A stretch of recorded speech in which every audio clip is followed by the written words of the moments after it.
directora general en el tema de género.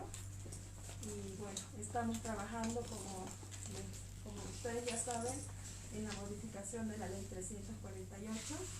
Así que estamos muy interesadas en la propuesta que tienen ustedes. Sabemos que se han reunido ya con el Servicio Plurinacional de la Mujer. Tenemos entendido que han tenido otras reuniones también para presentar la propuesta. Así que adelante y bienvenidas. Viceministra, buenos días. Compañera, buenos días. Yo voy a hacer una pequeña introducción. Yo soy María Galindo, soy integrante de Mujeres Creando.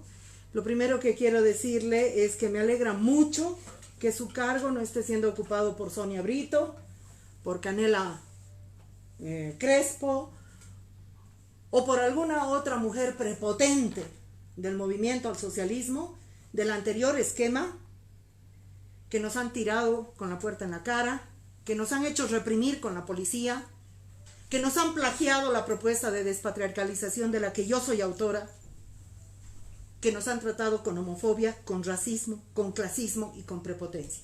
Me alegro mucho que usted esté acá a la cabeza de este cargo. El ministro nos dijo que no tiene ninguna experiencia en gestión del Estado y yo creo que esa es una ventaja para usted. Ojalá no se deje malear.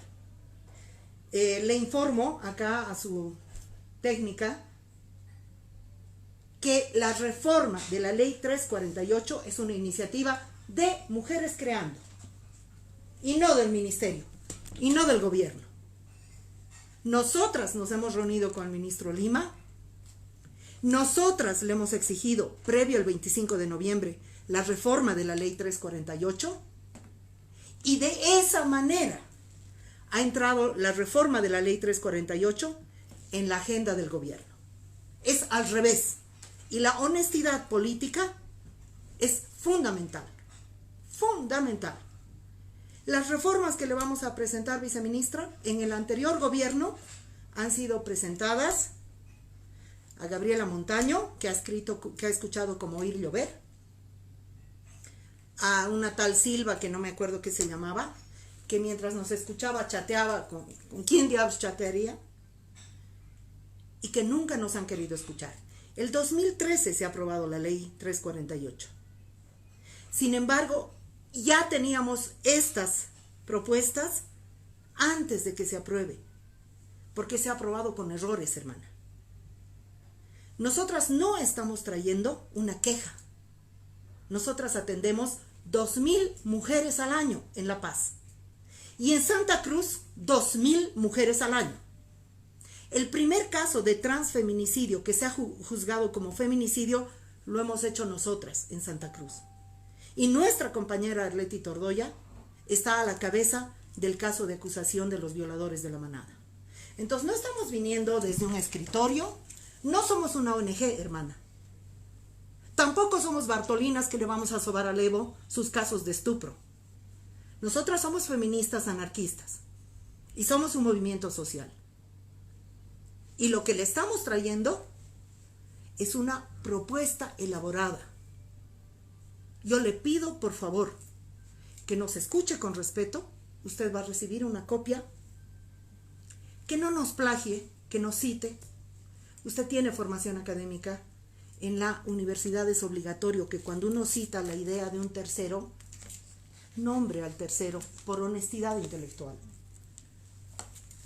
Porque lo demás es usar estas audiencias para ahorrarse.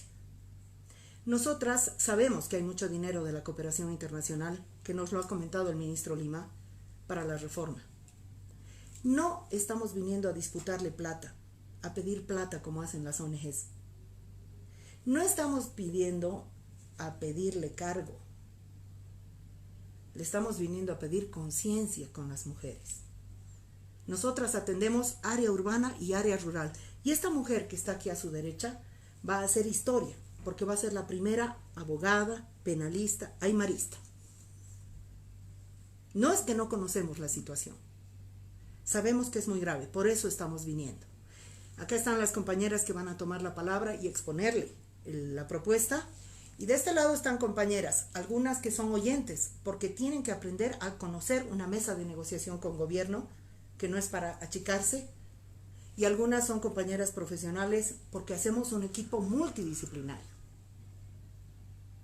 Nosotras a cada mujer, la compañera la atiende desde el punto de vista psicológico, la compañera la atiende desde el punto de vista familiar, la compañera la atiende desde el punto de vista social, y la compañera es una mujer que desarrolla una estrategia jurídica creativa para que no gaste plata, para que no gaste dinero y para que el hombre no la mate. Estas mujeres salvan vidas, hermana. Entonces, esa es la introducción. Yo quiero que usted sepa que nosotras no somos las soncitas de la esquina. Tienen la palabra, compañeras. Es así. Buenos días, viceministra, compañera Tania. Mi nombre es Paola Gutiérrez, soy la trabajadora social del servicio y soy la coordinadora también de Mujeres en Busca de Justicia de Mujeres CREAM. Agradezco la apertura que nos dan, porque es cierto, muchas veces hemos tocado puertas y hemos recibido negativas, ¿no? Entonces yo le voy a hacer formalmente la entrega del documento para que usted también nos pueda seguir. Les voy a pedir también el sellito de recibido de constancia, por favor, Claudia, perdón. Y bueno, esta propuesta, viceministra, denota lo que actualmente plantea la ley 348, ¿no? ¿Qué significa para las mujeres en situación de violencia la ley? Y es básicamente la ley gasto de dinero, gasto de tiempo, maltrato y revictimización a las mujeres, abandono de denuncias, rechazo de denuncias, sobreseimiento, llaman en materia legal de los casos, indefensión y criminalización en contra de las mujeres y finalmente impunidad. Eso es lo que actualmente la ley significa para mujeres en situación de violencia. Y por eso nuestro afán, nuestro análisis, nuestra reflexión, nuestro trabajo para dar respuesta a miles y miles de mujeres en esta situación. Tenemos 6 modificaciones en tanto se refiere a la ley, pero también tenemos propuestas que pueden ser incluidas en esta reapertura de reforma de la misma. Voy a empezar con la primera observación que se refiere, está en la página 3, sobre los principios y valores. El artículo 154 de la norma, referida al incumplimiento de deberes de protección a mujeres en situación de violencia. La norma señala 16 principios en la cual se basa la misma, que están bien, es perfecto, es prácticamente un cuento de hadas que nos han vendido. Gratuidad, celeridad, imparcialidad, prontitud, pero no se cumple, al momento de iniciar una denuncia no se cumple. Y básicamente en lo referente al trato digno, a la informalidad y a la atención diferenciada y especialidad que debería tener esta población vulnerable, mujeres, guaguas y población LGTBI, no existe. Entonces hay que buscar, es necesario ver las alternativas para que no existan estos vacíos y se cumplan estos principios al momento de que las mujeres puedan realizar su denuncia. La segunda. Buen día, mi nombre es Heidi Gil, soy abogada y principalmente lo que yo hago es llevar adelante los procesos penales con la 348. También he llevado procesos familiares con la 603 y hace tiempo he comenzado con los procesos con la 1674. Y en todo este tiempo, al interior de nuestras oficinas, hemos denotado este error fundamental de la 348 y ya lo hemos dado a conocer el 2013. Nadie nos ha hecho caso, nadie nos ha escuchado. Y este error fundamental es un incumplimiento a los tratados internacionales. Conocemos que la ley 1674, la 348, es producto de las recomendaciones de la Belén do Pará y de la CEDAW, teniendo en cuenta que la peor forma de discriminación contra la mujer es la violencia. ¿Y qué nos dice estas recomendaciones? Que tienen los gobiernos la obligación de emitir normas para equiparar las diferencias estructurales que hay entre hombre y mujer. Estas relaciones de poder asimétricas que siempre han existido, históricas, y a esto se le denomina equidad. Lastimosamente, el Estado boliviano ha dicho, sí, estamos creando una ley 348 para garantizar a las mujeres una vida libre de violencia, pero esto solo es el título. Ese es el error primordial y el error que ha causado que hoy en día cientos de mujeres hayan muerto y estén en situación grave, terrible de violencia. Señalar a su autoridad, ministra, y a viceministra, perdón, Pronto, ministra. que este error, con un solo artículo, ha echado en tierra todas las luchas feministas de años. El artículo 5. ¿Qué nos dice el artículo 5? Que esta ley creada para protección de las mujeres va a, en su ámbito de aplicabilidad, defiende a toda persona independientemente de su género. Solo un artículo ha bastado para que esta ley 348 nos sirva. ¿Por qué?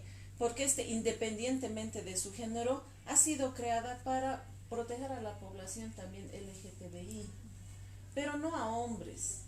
Lo más lamentable hoy en día, nuestra situación en la oficina, y pienso que en la mayoría de los casos en estrados judiciales, en fiscalía, ya no se ha convertido de hechos de mujeres que denuncian violencia.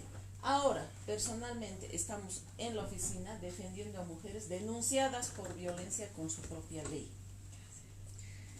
Exigimos que esto se cambie, se respeten los tratados internacionales, porque estos tratados que he mencionado, ¿qué dicen? Que se debe proteger a las mujeres, pero aquí protege a los hombres. Y los hombres, obviamente, si una mujer les denuncia por violencia, ellas en venganza, ¿qué hacen?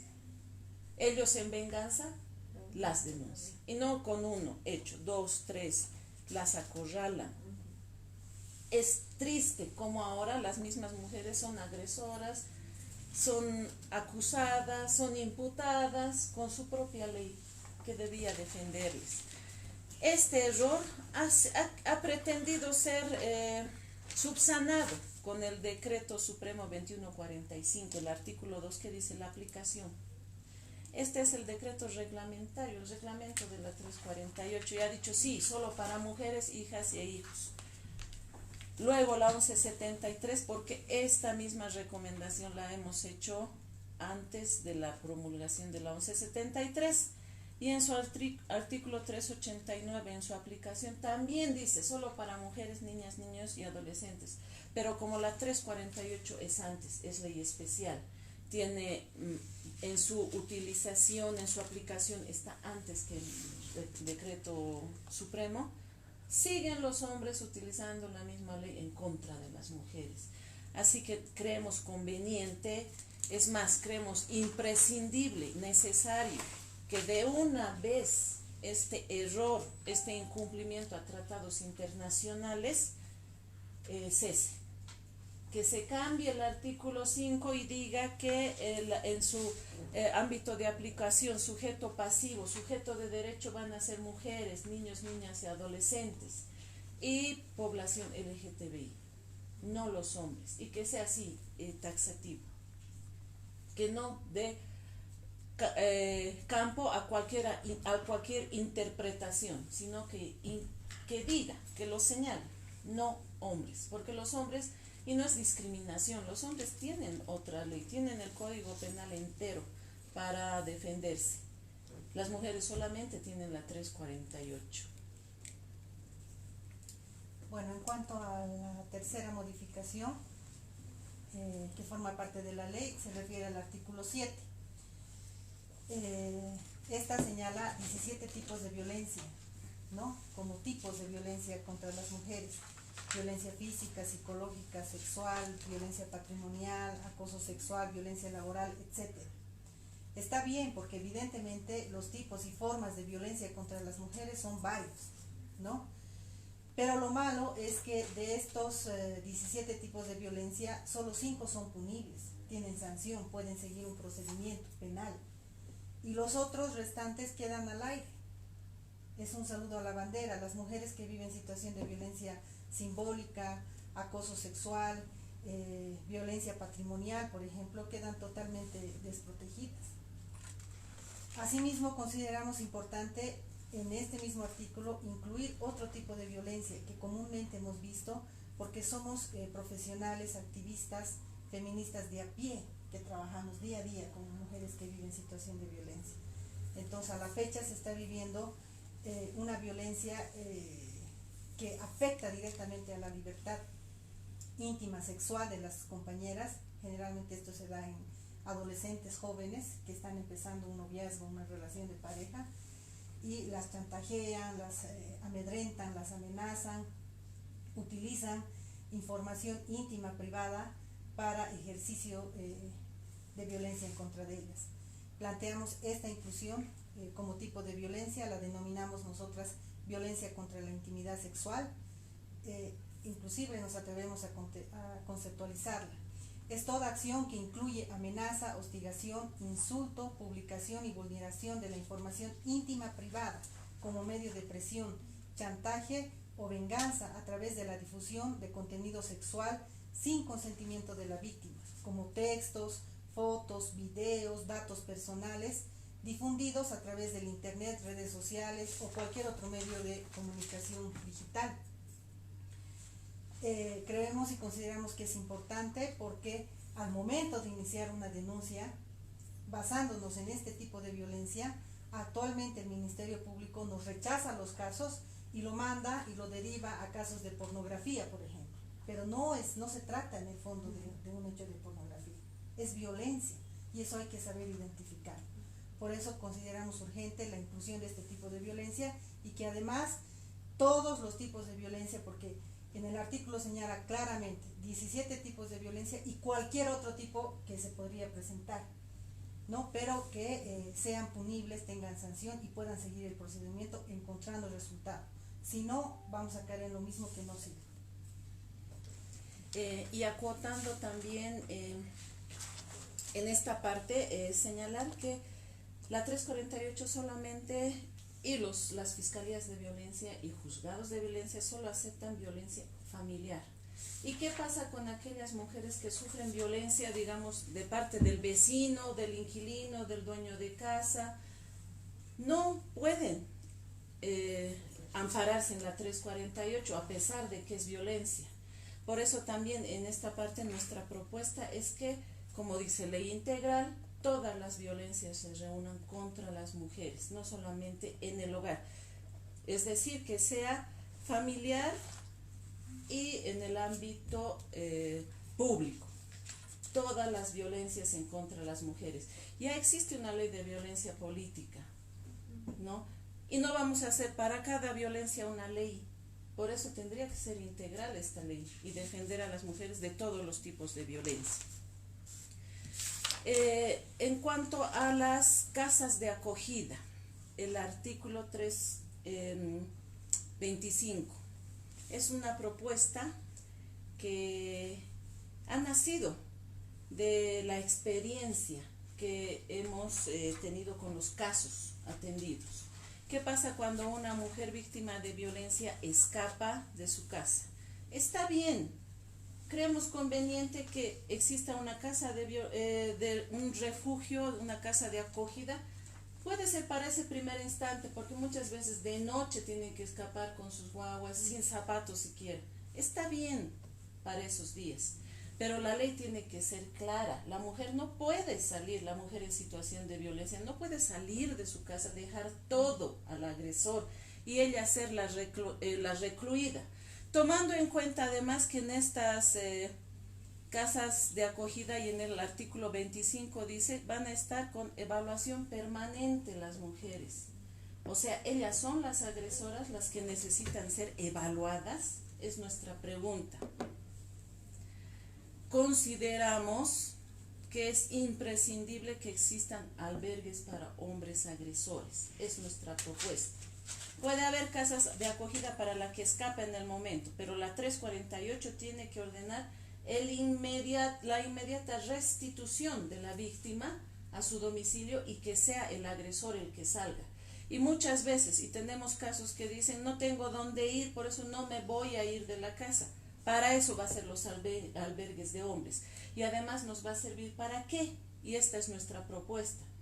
¿Por qué? Porque la 348 ordena que ellos firmen garantías, pero es un papel las garantías. Incumplen la garantía, va donde el fiscal, la víctima, le dice, ya, entonces si te ha vuelto a agredir, ha incumplido las garantías, inicia tu proceso. No, pues, estas casas de acogida tendrían que servir para que se asegure que el hombre va a entrar y va a salir, así como hoy en día se hace con las mujeres, tienen que firmar para entrar, tienen un horario para salir, tienen que trabajar ahí adentro, tienen que cocinar, no pueden llevar sus cosas, no pueden llevar su cocina, sus ollas, no pueden. O sea, ellas están ahorita en situación de castigo en las casas de acogida. Tiene que cambiar esto y el castigo tiene que ser para los agresores que están en estos albergues, que se les dé la famosa terapia psicológica a ellos en las casas de acogida y que también firmen ingreso, firmen salida, que ellos sí tengan estas evaluaciones permanentes y el seguimiento del cumplimiento de sus medidas de protección en favor de las víctimas. Es nuestra propuesta en el artículo 25 de la ley 348. De lo que se trata en Página 12. En esta propuesta es de que se cambie de bando, que ellos sean los que tengan la vergüenza, que ellos sean los que tengan la sanción y no la víctima. Cuando una mujer va a un albergue, sufre incomodidad, pasa situaciones negativas. Y de lo que se trata es de que sean ellos los que sean los incomodados y no ellos. Bueno, voy a seguir con la observación 4, está en la página 9, acceso a cargos públicos y privados a sola imputación de violencia, referida al artículo 13 de la ley. La ley señala que cuando funcionarios públicos cometan hechos de violencia contra sus parejas, a sentencia ejecutoriada lleguen a perder su cargo o sean suspendidos. Pero sabemos, y es de conocimiento público, que es bien difícil llegar a una sentencia, porque si les estamos explicando que es difícil de hecho ya denunciar, es difícil que sigan un proceso de investigación, es difícil llegar a una imputación formal, mucho más complicado y casi nulo es llegar a una sentencia ejecutoriada. Tiene que pasar años prácticamente para lograr una sentencia ejecutoriada. Entonces nunca van a perder su cargo, nunca van a ser sancionados, nunca van a ser suspendidos de sus cargos. Por eso es que, con fundamento de hecho y de derecho, Mujeres en Busca de Justicia plantea que este artículo tiene que denotar específicamente a sola imputación formal, que aquellos funcionarios públicos que cometan hechos de violencia sean suspendidos a sola imputación formal y no se tenga que esperar a una sentencia ejecutorial. La siguiente propuesta está en la página 12 y se refiere en este caso del procesamiento de muestras biológicas, ¿ya? ¿Qué pasa en los delitos de violencia sexual? Más que todo, violaciones contra mujeres, niñas, niños y adolescentes. Y la ley 348, la 1173, ha modificado algo y el Código de Procedimiento Penal señala que cuando existe este tipo de agresión sexual, el profesional forense tiene que tomar muestras, contenidos vaginales en base a los hisopados. Y esos hisopados los hisopos son remitidos en cadena de custodia al IDIF o al ITCUP para que sean procesados. El problema es que no se procesan de inmediato. El problema que atraviesa la víctima es que tiene que conseguir un abogado, el abogado tiene que proponer, solicitar que estas muestras sean procesadas, proponer puntos de pericia el fiscal tiene que correr en traslado, o sea, notificar al agresor para que este agresor objete los puntos de pericia o aumente puntos de pericia después de 3 días, y después de su respuesta recién el fiscal emite el requerimiento para que IDIF procese las muestras. Ahí más o menos se pierde como mínimo un mes, porque los requerimientos no salen en el día. Al IDIF la pericia no, el requerimiento no llega y ese momento lo procesa las muestras. ¿Qué pasa? Y mayormente en el caso de que hay muchos agresores de violación, todos han depositado, podría decirse, su esperma en la víctima. Cuando pasa más de 8 horas y si hay mala conservación en estas muestras, el esperma se muere. Y el esperma es el único que tiene ADN, y el ADN es lo único que puede identificar al autor. Casi en la mayoría de los casos, cuando se hace ya la pericia, el esperma ha muerto y solamente contamos con el PSA, que es el líquido prostático. El líquido prostático no tiene ADN. Por lo tanto, ahí se pierde una muy importante prueba para identificar al agresor. Y sabemos que el principio que rige en materia penal es la presunción de inocencia. Si no tenemos esa muestra, el agresor va a hacer todo para decir, no me han identificado plenamente, así que le va a favorecer a él esta prueba tan importante que está ahí, pero que se pierde por simples formalismos. Nuestra propuesta es la siguiente, que las muestras que se han tomado a la víctima en delitos sexuales sean remitidos con cadena de custodia al IDIF o al IDCUP y de oficio sean procesadas. Los puntos de pericia ya los conocen los peritos. No es necesario que un abogado les diga qué va a hacerse con la muestra, sino el perito es el que tendría que procesar y dar el informe al fiscal. Esta es nuestra propuesta para evitar que se cree la impunidad y los constantes incidentes que van a acarrear esto, que van a favorecer al agresor y finalmente van a hacer que se retarde la justicia o que él pueda salir impune porque no se le ha identificado plenamente. Eso en cuanto a las modificaciones respecto a la ley, ¿no? Porque evidentemente no señalamos que tiene que ser anulado todo. Hay cosas que se pueden rescatar, modificar y mejorar. Pero asimismo también consideramos que hay cosas que se tienen que incluir, que no están incluidas en la ley, ¿no? Y vamos a pasar a las propuestas adicionales, le llamamos, respecto a la 348, que tienen que ser incluidas. La primera, referida, igual sumamente importante, y es prácticamente propuesta de Mujeres Creando, referida a la apertura de la doble vía, ¿no? Ha sido un error grave judicializar y penalizar todos los casos de violencia. Por eso existe la recarga judicial actualmente en el Ministerio Público y en juzgados. No son en fiscalías, cada fiscal más o menos atiende de 900 a 1000 casos por mes.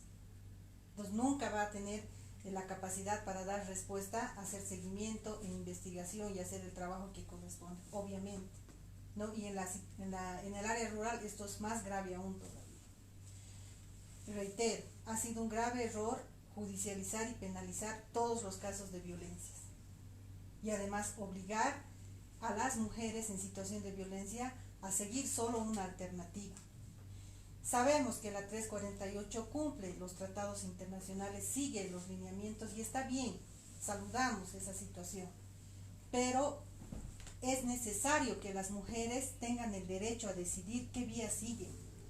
Una vía corta, una vía ágil, una vía concreta, donde encuentren resultados rápidos, efectivos a su realidad. Quiero separarme, quiero asistencia familiar, quiero recuperar mis cosas, resolver el caso en una sola audiencia, en una sola semana. No necesariamente seguir todo el proceso penal que instaura la ley, que son 18 meses, 6 meses por cada etapa, y eso sí es que se cumple. En la mayoría no se cumple y entonces mucho más años.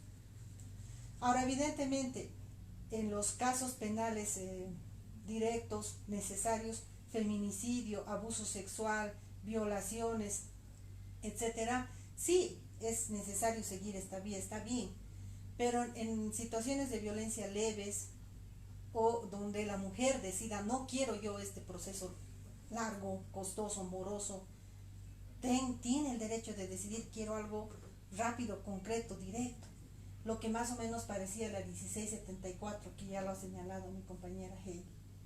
En la 1674 también habían errores, huecos, sí, pero evidentemente la ventaja de esta ley de la 1674 era que era corta, pronta, rápida, en una sola audiencia se definía estas cosas que en una gran mayoría las mujeres piden cuando viven una situación de violencia.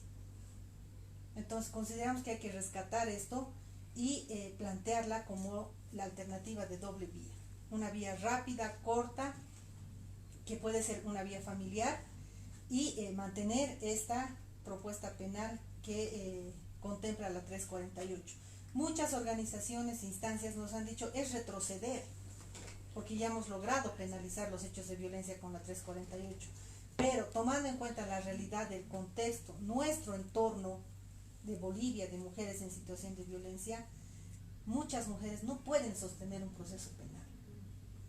Entonces tenemos la obligación de darles una alternativa rápida y corta. Por eso, fundamentalmente, vamos a ratificar esta propuesta de abrir doble vía. Una consultita. Ayer nos llegó, digamos, una sugerencia parecida, y ahí era la sugerencia de que sea, digamos, una elección de la mujer, como usted dice, pero también que pueda basarse en el cálculo de los días inhábiles. De los días de impedimento. De los días de impedimento, ¿no es cierto? Ahora, digamos, pensando así, luego los operadores de justicia, que son tan mañosos, a todas les van a dar por debajo, digamos, para que sea por vía familiar y no penal, ¿no? Digamos, ¿qué mecanismos concretos ustedes pueden tener desde su experiencia para hacer para poder juzgar, digamos, eso de violencia leve? ¿A qué le podemos llamar violencia leve? ¿Cuáles serían los parámetros? Si me permite responder a esto, no podríamos decir violencia leve, violencia fuerte, ya que toda la violencia, todo hecho de violencia es grave. El parámetro que nosotras hemos propuesto es el siguiente, y la explicación es sencilla. Vienen a la oficina mujeres que dicen necesito recuperar mis cosas y demás, lo que ha explicado Paola. Ella tiene el derecho de elegir qué vía va a ir. Si ella dice no, yo no quiero hacer un proceso penal largo, meterle a la cárcel a mi agresor que no se cumple, peor todavía. No quiero, yo quiero ir a la vía familiar porque no me interesa que entre a la cárcel, me interesa que me dé asistencia, pero que no me moleste, ella elegirá. Y si ella dice, bueno, como tenemos hoy en día lastimosamente, tenemos varios casos de policías agresores, si ella dice no, porque esta vía familiar, el policía, con el perdón de algunos policías, esta vía se va a reír en mi cara, quiero la vía penal porque sé que esta vía penal incluso en su trabajo le va a perjudicar, así que él va a tener que cumplir todas las medidas de protección, ella va a elegir. Antes se daba con la 1674 más de 8 días de impedimento, era con la vía penal, y menos de 8 días era vía familiar, pero en algunos casos lo que hacíamos era no presentar nosotras el certificado forense para irnos por la vía rápida y no optar por un proceso largo. Así que es mejor que la víctima decida qué vía va a tomar según su caso concreto. ¿Y habría alguna posibilidad, perdón, de que quede, digamos, aunque vaya por la vía familiar, que quede el registro en el caso de que quiera acceder a un cargo público, por ejemplo? Tendría que la vía familiar aperturar que en su normativa que también esto vaya al CIPAS, todos los registros de violencia vayan al CIPAS. O sea, las dos vías, no habría ¿no? imputación formal, ¿no? Cuando es vía familiar no habría imputación formal. No habría, la vía familiar, como era la 1674, el proceso era el siguiente, y era tan sencillo, la víctima con o sin prueba podía presentar su denuncia, el juez llamaba audiencia, ni siquiera pedía respuesta de él. le notificaba la denuncia y él tenía que presentarse en esa audiencia, y ese día de la audiencia, con o sin abogado, presentaban testigos, fotos, lo que sea. Y aunque, y esto digo en el 1% de los casos, aunque no haya sido un hecho grave de violencia, igual la juez decía, sepárense. Esta era una prevención primaria, porque si ya había un destello de violencia, la juez lo que decía, sepárense, dense garantías. O no, también no lo hacía, hermana.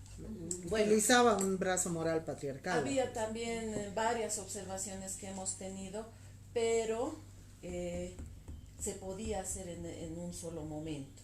Ahora, esta nueva ley también, esta ley 1674, habría que reformarla, reformularla para la situación actual y poder contrastar y engranar con la 348, y que aquí también con esa resolución que emitía la juez en primera instancia, porque sí, obviamente ellos apelaban, en esta resolución en primera instancia que se daba en el primer día de la audiencia, esto ya servía para que se inscriba al CIPACE y tenga su antecedente por violencia. El principio es el siguiente, es decir, no queremos nosotras el retroceso político entre 348 y 1674, no queremos ese retroceso político, pero toda nuestra metodología, ¿has traído tu libro, hermana? Porque nosotras hemos sacado, o sea, Paola ha escrito un libro sobre la metodología del enfoque feminista, que reside y descansa sobre el poder de cada mujer de conocer su caso, de manejar su caso y de decidir sobre su caso. Nosotras trabajamos así. Entonces simplemente es adicionar a la 348 una doble vía, que la mujer decide. Que la mujer decide. Eso es lo principal, que ella decida, no restituir la 1674 y que nos digan, bueno, aquí lo que estamos haciendo es retroceder. Nuestra idea no es para nada eso. Y el origen de esta doble vía es nuestra autoría. Quien ha venido ayer es un copión, una copiona, o ustedes alguien que se están inventando. Porque esa es una cosa con la que hemos enarbolado desde hace mucho tiempo. Y nosotras hemos convertido el divorcio que viabiliza a la compañera en nuestra otra vía. Hay mujeres que vienen con casos de violencia y nosotras tramitamos en realidad el divorcio porque el caso penal vía 348 no nos sirve para nada. Y el problema es el de las mujeres más pobres. Aquí las que no están accediendo a justicia son las mujeres rurales y las mujeres más pobres. Así que la 348 ha terminado siendo una ley clasista y racista. Y eso es grave, eso hay que restituir. Y también, Claudia, es importante señalar que si ponemos días de impedimento como límite, estaríamos deslegitimando ese poder de decisión que tienen que tener las mujeres. Aunque sean un día de impedimento, quieren seguir la vía penal, adelante. Aunque tengan 15 días de impedimento, si ellas no quieren seguir y quieren algo rápido y concreto, adelante. Y es lo que dice la doctora también, de que toda violencia es grave. Es grave, exactamente. Aunque sea violencia psicológica, porque está tipificada en el artículo 7, violencia psicológica, quiere seguir un proceso penal, adelante.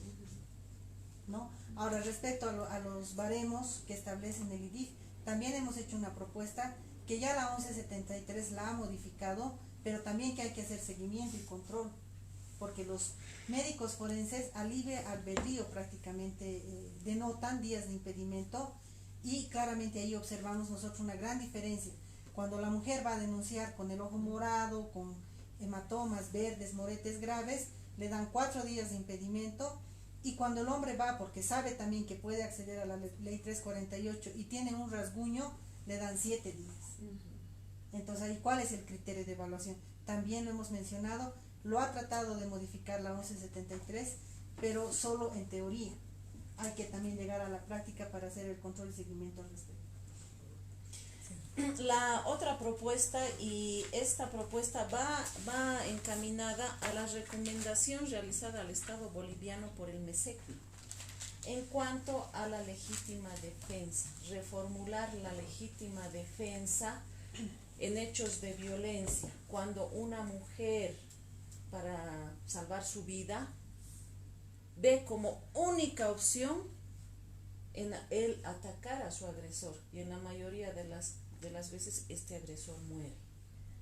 Tenemos casos y ha llegado a nuestra oficina incluso una solicitud del Ministerio de Gobierno de que atendamos también estos casos y veamos, ya que muchas mujeres están hoy en día en la cárcel porque querían salvar su vida y la de sus hijos. Se les ha juzgado con la misma mentalidad de cualquier delito común, podría decirse.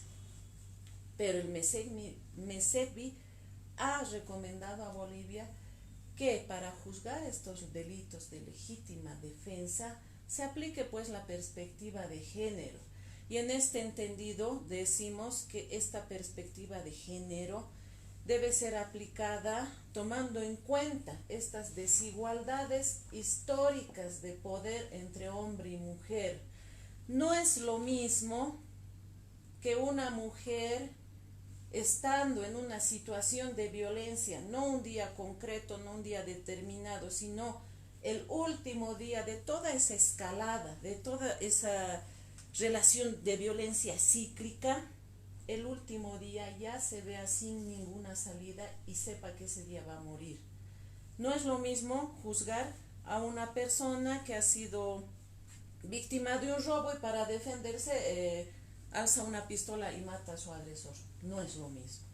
No es lo mismo que una mujer, sabiendo toda esa vida de violencia que ha sufrido, se siente ella inferior, se siente débil frente a su agresor, agarra cualquier cosa. No puede ella en ese momento ponerse a pensar, si voy a atacar con un cuchillo y él me está dando con piedra, no va a haber esta proporcionalidad y mejor agarraré una piedra, mediré que sea del mismo tamaño. No es lo mismo. Ella tendría el derecho de defenderse con lo que pueda, porque pasa. Es así, en ese momento en que su vida ya está en peligro o la de sus hijos, no mide con qué se va a defender, ve lo único, poder salvar su vida. Hemos tenido el año 2019, 2018, un caso de una mujer en una comunidad rural muy alejada que ha despertado y veía a su marido violando a su hija. La ley le ordenaba a ella que ante ese hecho vaya, denuncie, traiga un policía. Mientras tanto él la seguía violando. ¿Qué es lo que ha hecho ella? O sea, ese momento no ha pensado. Ha agarrado lo primero que tenía y eran los cordones de zapatos, que seguramente estaban lavados, qué sé yo, y lo ha ahorcado. Ella ha entrado a la cárcel por defender a su hija, víctima de violación. Afortunadamente hemos luchado porque esta mujer no cumpla una sentencia así de larga ni esté con medidas cautelares. Hubiera estado cadena perpetua, porque no tenía defensa pública, porque hablaba solamente aymara, porque era de Pucarani, porque la comunidad la denunció para que ella no sea mal ejemplo, porque tuvimos que hacer un caso mediático. ¿Y dónde estaban las Bartolinas? Cebándole al Evo. Es que eso hay que decir. Eso hay que decir. ¿Dónde estaban las Bartolinas para esa mujer aymara? Porque la comunidad la ha denunciado a ella, ni siquiera la familia del agresor, toda la comunidad. Y la amenazó con quitarle las tierras también. Porque sabían, y en la comunidad se sabe que una mujer tiene un rango, creo que es de ciudadana de segunda categoría. Siempre los derechos de su agresor o de los hombres están por encima de sus derechos. Por eso decimos que, y creemos necesario, imprescindible, que se modifique y se incluya esta legítima defensa como una atenuante especial para mujeres en situación de violencia y que se aplique pues lo que dice en el parágrafo segundo de la legítima defensa. También debería ser impune si es que se demuestra que ella ese día iba a morir y ha tenido que decidir entre su vida y la de su agresor. La otra propuesta, y esto va muy a propósito de la página 17, es ahora la que estoy pasando, que es en cuanto a los plazos procesales. Se ha hablado muchas veces y hasta ahora se siguen quejando la sociedad en general de la retardación de justicia, que no se cumplen plazos procesales, que los procesos tardan años. La 1173 ha modificado esto, pero lastimosamente ha modificado solo para los agresores, les ha beneficiado solo a los agresores, más en delitos de feminicidio, violación, abuso sexual. ¿Por qué? Porque la 1173 dice solo 6 meses pueden estar en calidad de detenidos preventivos y luego el juez tiene que ordenar que salgan. ¿Qué pasa cuando un feminicida pasa los 6 meses y ya hay casos, ya hay quejas, hay muchas quejas de madres, de hijas muertas que han visto salir a los agresores por la puerta grande sin poder hacer nada porque la ley les protege su presunción de inocencia frente a todo? Y estos feminicidas, violadores se han escapado. Esta familia víctima de violencia, ¿acaso tiene dinero para después de llevar un proceso que aunque tenga un abogado ya gratuito que le otorga el Estado o viene a nuestra oficina que no le cobramos nada, hay otros gastos, infinidad de gastos? ¿Acaso ella también tendría que gastar para recapturarlo, para buscarlo? ¿Por qué siempre la ley va a proteger al agresor y no a la víctima? En este caso consideramos importante que a propósito también se cambie esto de que para feminicidios no tendría que haber los 6 meses, para delitos sexuales no tendría que haber los 6 meses, porque hemos tenido casos que incluso las jueces han tenido que negar cesaciones antes de la 1173 para evitar que el agresor salga y mate a la víctima, porque estando en la cárcel seguía amenazando. Y hemos tenido casos muy extremos en que los audios hemos llevado ante el juez, lo que desde la cárcel él seguía llamando para amenazar. Hemos salvado vidas con medidas cautelares. Y ahora la 1173 nos quita esa única arma, esa única herramienta. Y ahora tratándose de sentencias. Obviamente cuando una sentencia en primera instancia resuelve que es culpable un feminicida, culpable un violador, con las medidas cautelares y con la 1173 igual él puede salir, aunque ya haya una sentencia de primera instancia. ¿Qué pasa? Sale porque dice su presunción de inocencia hasta que no se ejecutorie esta sentencia, va a valer por sobre todo, sale y apela. La apelación, a pesar que la ley dice tantos días para remitir, tantos días para poner en conocimiento de la parte, tantos días, 10 días para la audiencia, 20 días y demás, nunca se cumple. La apelación va y las salas penales esperan a sorteo, ahí va mes, 2 meses, 3 meses, en 6 meses se lleva a cabo la audiencia. Y si le va mal, apela a casación y a Sucre, ya ahí sí que no sabemos cuánto tiempo va a estar. Y mientras tanto, el agresor libre. La víctima tiene que estar correteando para su apelación de él. Y si vuelve en algunos años esa sentencia ejecutoria del agresor, ya no está, ya se fue. Impunidad. Nuestra propuesta, que tal vez sería cortar plazos, pero en la realidad no se va a cumplir. Nuestra propuesta es, como así se ha creado juzgados para estos delitos de violencia, se creen pues salas penales exclusivamente y en Sucre también tribunales exclusivos para estas apelaciones de feminicidios y delitos contra las mujeres. ¿Para qué? Para que por lo menos se garantice el cumplimiento de estos plazos.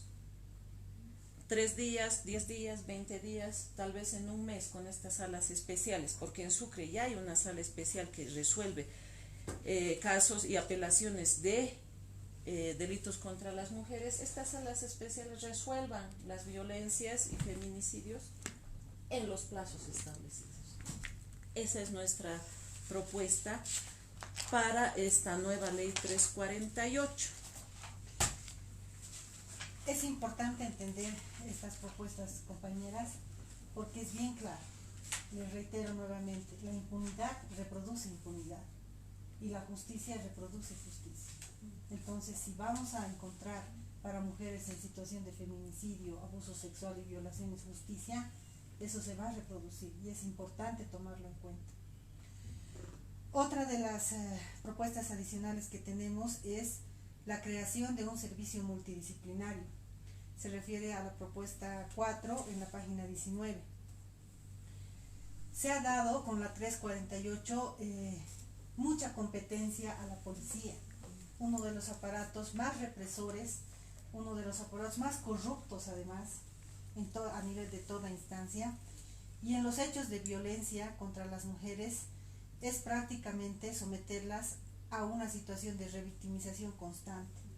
Los investigadores a cargo de los casos de violencia no tienen la formación necesaria, no tienen la capacitación necesaria, a pesar de que la ley dice, pero no se cumple. Y constantemente ellos mismos ven que no pueden sacar dinero, como es costumbre de la policía en todo lado, entonces piden su cambio y ni siquiera hacen un informe de los primeros hechos de investigación en los casos de violencia y ya están pidiendo su cambio.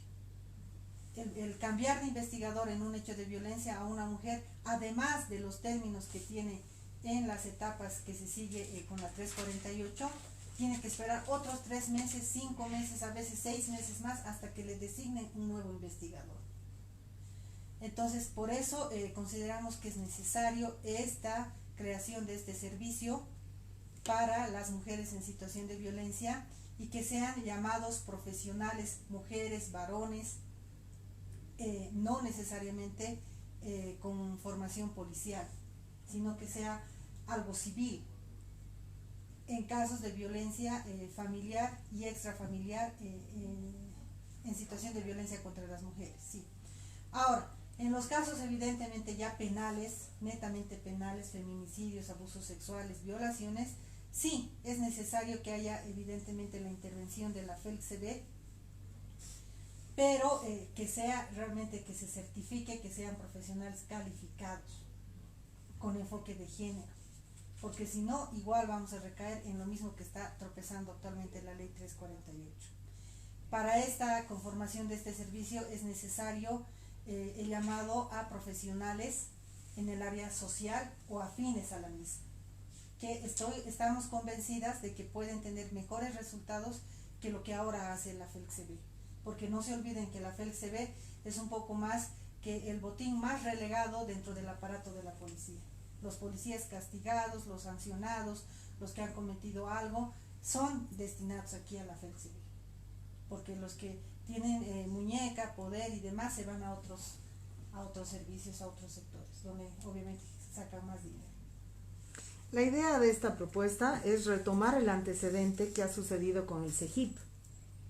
El servicio de registro de identificación era policial, era malo, era retardatario, era corrupto. Entonces no estamos hablando de que la policía traiga los recintos, el presupuesto, porque todos esos funcionarios están pagados por el pueblo, no están pagados quién sabe por qué. Entonces es lo mismo, es decir, igualito que se hizo con identificación, convertir en servicio civil lo que es ese servicio policíaco. La otra propuesta va encaminada, está en la página 19, a que, similar a lo que tenía la ley 1674, la 348 tenga pues su ruta crítica para víctimas. La 1173 y la 348 ha señalado que sí, las instancias, fiscalía, juzgados, policía, SLIMS, tienen que tener una ruta crítica de atención a víctimas, pero esas rutas críticas se las guardan, no ponen en conocimiento de la víctima. Es decir, que la víctima, tomando en cuenta que el proceso penal es tan largo y complicado, está perdida.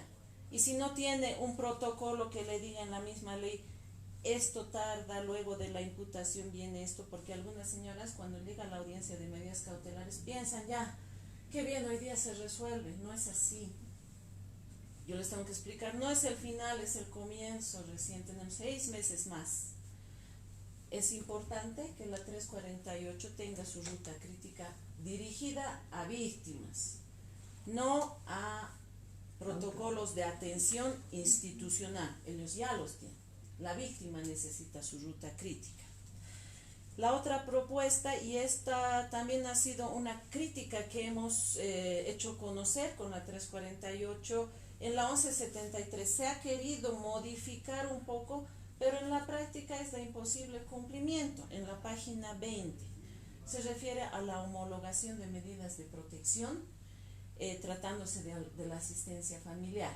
¿Qué dice la 348 en su artículo 35 y la 1173? El fiscal va a emitir medidas de protección, incluida la asistencia familiar para la víctima y para sus hijos. Hacen algunas veces esto los fiscales, emiten medidas de protección. Dice la ley, lo va a homologar el juez de la causa, o sea, el juez cautelar. Puede ser que homologue el juez cautelar. Pero si este agresor no cumple la asistencia, ¿quién le exige? ¿Quién le conmina a cumplir? El juez cautelar no tiene facultades coercitivas como tiene el juez de familia para hacer liquidaciones de asistencia familiar y ante el incumplimiento emitir mandamiento de apremio. No tiene. Ha tratado de hacerse, pero para el momento del incumplimiento el juez no tiene. La 1173 que ha dicho que inmediatamente va a ser puesto en conocimiento al juez de familia, pero ha quedado un vacío ahí tan grande que cuando el fiscal manda esas medidas de protección al juez familiar, bueno, a través de la víctima, ¿no? Manda para que el juez familiar homologue, el juez no homologa. ¿Por qué? Porque dice la 603, que es el Código de las Familias, los jueces no homologan medidas de protección, homologan acuerdos transaccionales entre partes. Y ahí quedamos en lo mismo, que la mujer tiene que hacer un otro proceso ante el juez de familia, de asistencia familiar, porque esas medidas de protección no hay quien las haga cumplir, no tiene el poder coercitivo el juez cautelar. Nuestra propuesta es que en la ley se establezca así claramente que el fiscal va a emitir medidas de protección, que es estas asistencias familiares incluida, o solamente una única medida de protección, aparte sean las otras homologadas por el juez de familia, pero que esta medida de protección que sea emitida con asistencia familiar firmen ambas partes y así se pueda homologar ante el juez de familia. Hoy en día los mismos fiscales llaman a audiencia de verificación de cumplimiento de medidas de protección para no llamar a audiencias de conciliación, porque el artículo 46 de la 348 dice que no existe, prohíbe la conciliación. Pero ¿por qué no llamar a una audiencia y decir voy a emitir medidas de conciliación, veremos qué monto de asistencia se va a otorgar a esta víctima, firman ambos, esto sí se homologa rápido al juez de familia? Esta es nuestra propuesta. Bueno, respecto a la última, referida a las garantías de manera inmediata sin necesidad de iniciar proceso penal. Antes de la promulgación de la ley 348, mujeres en situación de violencia en la vía familiar o en la vía extrafamiliar podían solicitar con solo un memorial, con requerimiento fiscal o con requerimiento judicial, garantías a su favor, ¿no? Era inmediato, cualquier juez podía dar eso, el juez de familia, el juez civil inclusive, y en los fiscales igual, cualquier fiscal a sola solicitud con un memorial se podían dar. La tal persona, tal sujeto está pidiendo garantías, entonces se oficie a la FELCB para que se plasme y ejecute las garantías a su favor, ¿no? Porque además hacíamos un breve relato del hecho de violencia por el cual estaba siendo víctima la mujer, la compañera. Entonces presentábamos el memorial, teníamos la respuesta del fiscal o del juez, nos daban paso, inmediatamente íbamos a la FELCB y se suscribía en conciliación ciudadana las garantías. Sin embargo, este trámite corto, este trámite sencillo y concreto, se ha anulado con la promulgación de la 348. Ya los fiscales y jueces ya no querían dar pie, digamos, a la solicitud directa de garantías, porque decían, la ley 348 señala que cualquier hecho de violencia sí o sí tiene que ser denunciado por la vía correspondiente. Entonces ahí se ha cortado esa posibilidad. Entonces consideramos importante y necesario que las mujeres, como son dueñas de su caso, deciden ellas por qué vía seguir. Así también otras dicen, no quiero yo ningún proceso, no quiero nada, solamente quiero garantías. Y la posibilidad de acceder a esto, porque evidentemente la referencia de la policía, entre comillas, como una instancia que otorga actas de garantías, tiene que estar presente. Entonces, por eso es importante incluir también en la 348 esta posibilidad. Y acotando en esta parte, perdón Sí, María, sí. esto pasa mayormente en los noviazgos, cuando ya empieza esos primeros momentos de violencia. Algunas jóvenes quieren, no, me quiero alejar, pero él no me quiere dejar, ya, garantías. ¿Y ahí acaso no se podría evitar toda la vida de violencia que luego va a tener? Esta prevención primaria, intervención primaria de la policía, aquí se puede evitar muchos feminicidios futuros. Por eso es necesario que esta jovencita, esta señora, no sé, esta mujer, pueda pedir sus garantías, se le da, el hombre se asusta y puede ser que se aleje. Viceministra, como ve, lo que le estamos presentando es una propuesta, para la gente que nos está escuchando, es una propuesta escrita, es una propuesta detallada, no es simplemente un número de quejas, como ustedes han dicho en su actito de ayer. Cualquiera que nos mande un mail, no vamos a permitir que se nos subestime así. No es una revolución feminista lo que le estamos proponiendo, porque eso se hace desde la calle. Le estamos pidiendo y exigiendo al Estado boliviano que corrija sus propios errores, porque el Estado boliviano está garantizando la impunidad. Entonces, viceministra, si el movimiento al socialismo está teniendo una nueva oportunidad histórica, no es porque lo han hecho bien. Y aquí esta señora que ha sido ministra lo sabe. Lo han hecho muy mal. Pero ante el fascismo no había alternativa. Entonces, ustedes están rindiendo un examen ante la historia muy, muy grave, viceministra. Y le pido que tengan conciencia de eso. No es que tienen todas con ustedes. Esta propuesta es sencilla, útil, efectiva, detallada, profesional y gratuita. Le estamos haciendo un acto de beneficencia a usted, a su gobierno, a su ministerio. Le pedimos, quisiéramos escucharla también a la técnica que la acompaña, y le pedimos que no nos plagien, que nos citen, y queremos saber primero su impresión y segundo, cuál es el cronograma, porque no queremos dejar esto en un buzón como en una caja negra, donde haya gracias y vaya esto al basurero, como lo han hecho muchas veces en el gobierno, en la anterior gestión.